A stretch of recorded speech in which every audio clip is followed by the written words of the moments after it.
Senhor presidente, senhoras e senhores vereadores, eu quero falar hoje sobre a questão do transporte público. Ainda na semana passada e constantemente a gente continua recebendo reclamação sobre o transporte público de Caxias do Sul, que, se por um lado se flexibilizou algumas medidas para que as pessoas fossem trabalhar, especialmente na área do comércio, a gente sabe que a questão do ônibus ainda é um problema. Na semana passada, recebi diversas imagens, fotos de usuários de ônibus superlotados, de ônibus que tinham muitas pessoas em pé, especialmente na região do Risso. Aqui a gente tem 2 vereadores, aqui, inclusive o presidente da Comissão de Transportes, aqui da casa, é da região do Risso, e já quero, de imediato, pedir que a nossa comissão chame o secretário de Transportes para falar sobre essa questão do transporte público. Se possível. Já lhe concedo. Para tratar sobre essa questão do transporte público na nossa cidade, porque já superou as adequações. Bom, no início a gente podia imaginar que a gente está se adequando, ainda não sabe o fluxo, mas se a gente tem a informação de que a bilhetagem eletrônica ali, tanto a Visat quanto a Secretaria de Transportes, recebe a informação quase que em tempo real de quantas pessoas passam na catraca. Então, a Secretaria tem a informação de quantas pessoas entram no ônibus. E a gente tem recebido muita reclamação de ônibus lotado, de ônibus que queima a volta, que deixa as pessoas esperando.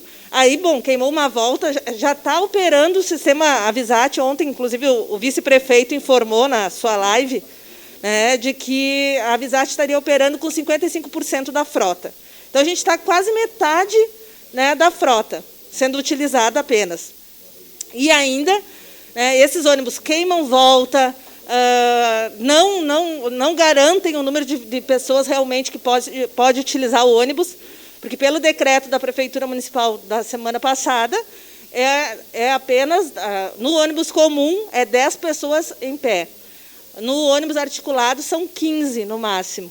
E toda a capacidade sentada, usando máscara. Então, a gente ainda vê as pessoas não usando máscara, as pessoas superlotados os ônibus, e as pessoas têm que trabalhar. Então, reduziu o número de horários de ônibus. E ainda queimam volta, as pessoas estão sendo tratadas como não é como ser humano. Então, as pessoas estão muito revoltadas. A gente viu algumas manifestações, inclusive, de pessoas que estão falando de parar ônibus, de trancar rua, porque não dá. As pessoas têm que trabalhar, porque se cobra que as pessoas trabalhem, mas não se dá condições. Então, a gente precisa pensar medidas para a nossa cidade, nessa questão do coronavírus, para todas as classes sociais. Porque quem utiliza ônibus é quem mais precisa. E não dá para a gente simplesmente flexibilizar para o comércio lucrar, para fazer com que as pessoas vão trabalhar, mas não dê condições para os trabalhadores trabalhar de forma digna e com respeito à sua saúde. Sem contar o coitado do motorista de ônibus, que muitas vezes é motorista e é cobrador, e está lá exposto a quantidade de vírus que a gente não imagina. Em vários países no mundo, os motoristas de ônibus também são pessoas que começam a morrer em função dessa questão do coronavírus. É uma outra categoria que tem sofrido muito. Então, a gente precisa, sim, preservar a vida desses trabalhadores. No geral, quem são os trabalhadores que estão nos ônibus? São os dos serviços essenciais, os da área da saúde. Então, hoje a gente homenageia os enfermeiros, mas a gente precisa homenagear dando condições de trabalho, dando dignidade de fato. Vereadora Gladys, tem sua parte. Vereadora Denise, eu lhe parabenizo por esse assunto. Se possível, uma parte, vereadora. Bem como a senhora está falando, a região do Desvio Risso, eu tenho recebido muitas demandas nesse sentido. Fotos de superlotação, os usuários, nem todos, infelizmente, usam a máscara, não há uma fiscalização efetiva. Nós tivemos uma reunião com o secretário de Trânsito, o senhor Alfonso, lá na região do Risso, justamente porque haviam retirado os azuizinhos, uma linha dos azuizinhos. E tudo isso foi passado para ele, e ele ficou realmente de informar e fiscalizar a Visat. Porque o que nós recebemos é diário. O ônibus teria que se passar 6h20 da manhã na parada, ele passa 7h45, aí vem 2 ônibus juntos. Então, eu não sei o que está ocorrendo, com menos ônibus e atraso nos ônibus. Então, a gente pede que realmente o secretário dê uma atenção especial, tenho certeza que ele fará isso, ele esteve naquela região, ele ouviu as pessoas, ele conversou com aquela comunidade, mas até foi semana passada e ainda continuamos com esse probleminha, né? Então, acho que foi muito pertinente.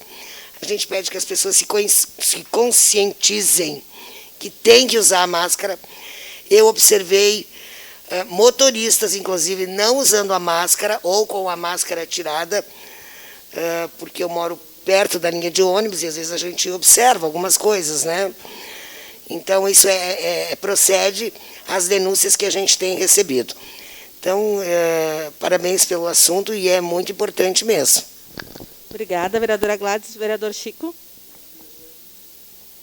Obrigado, vereadora. Bem rapidinho. Só um questionamento. Eu gostaria de saber agora, que já estão falando no decreto estadual em prisão, para quem não cumprir as regras, eu gostaria de saber quem vai cumprir essa prisão.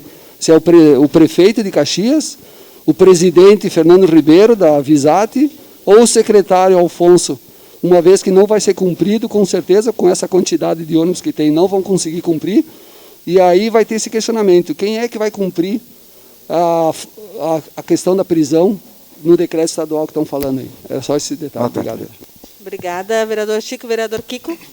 Vereadora, vale ressaltar, né, que desde a administração passada também, vereador Chico, para o valor da passagem não aumentar, foi diminuído 8% das linhas e dos itinerários, né? Também tem que constar isso aí. Mas também não podemos agora, porque a empresa está em prejuízo, tirar do povo, né? O povo é tão sacrificado, nesse caso, como a empresa, né? Mas a empresa é um prestador de serviço. Então, se vai voltando ao normal, os ônibus também têm que voltar ao normal. Não podemos agora tentar recuperar o prejuízo financeiro da empresa nas costas do trabalhador, né? Onde possa lotar os ônibus, superlotar. Então fica também essa visão, que acredito que não seja verdadeira, né? Que esteja tentando recuperar um prejuízo em cima do povo, né? Obrigada, vereador. Infelizmente, né, fica sempre essa dúvida no ar, porque, afinal de contas, quando começou a questão da pandemia, a gente já viu algumas falas aí da empresa dizendo que ia cortar salário dos cobradores, dos motoristas. Agora acabaram com as gratuidades, né? Praticamente todas acabaram, só está a gratuidade que é exigida por lei federal, mas as outras gratuidades todas foram acabadas, né? Acabaram com todas. Mas a gente precisa realmente garantir, eu vejo que nesse momento, priorizar o acesso dos trabalhadores. Realmente, se por um lado flexibiliza para os trabalhadores seguirem trabalhando no comércio, na saúde, em vários setores da nossa cidade, a gente precisa garantir que o transporte tenha qualidade de vida para esses trabalhadores, porque senão a gente vai estar só disseminando o vírus, né? Imaginem os profissionais de saúde pegando o ônibus, com o ônibus lotado, a gente vai ver esses vírus aí se multiplicando, muito rápido. Considerando que já está chegando o inverno, e que as condições no transporte público acabam ficando cada vez pior para fechar a janela. A gente sabe que tem a questão de manter ventilados os ônibus, mas tudo isso exige também das pessoas um compromisso. Mas o governo precisa garantir que o transporte público seja adequado. Então, eu queria publicamente pedir para o vereador Wagner Petrini que convoque o secretário para uma reunião da Comissão de Transportes, para que a gente trate essa questão de aumentar o número de ônibus, ou pelo menos que seja atendido os horários que são colocados. Porque existe uma grade de horários e não está sendo cumprida. Então, além de existir pouco ônibus, ainda está se queimando volta, e isso faz com que a população se acumule muito dentro dos ônibus, e isso é muito prejudicial para a nossa saúde. Então, o transporte público é uma questão de justiça social, e a gente precisa pensar nesses trabalhadores que são maioria e que mais precisam da nossa atenção. Obrigado, vereadora Denise. Obrigada.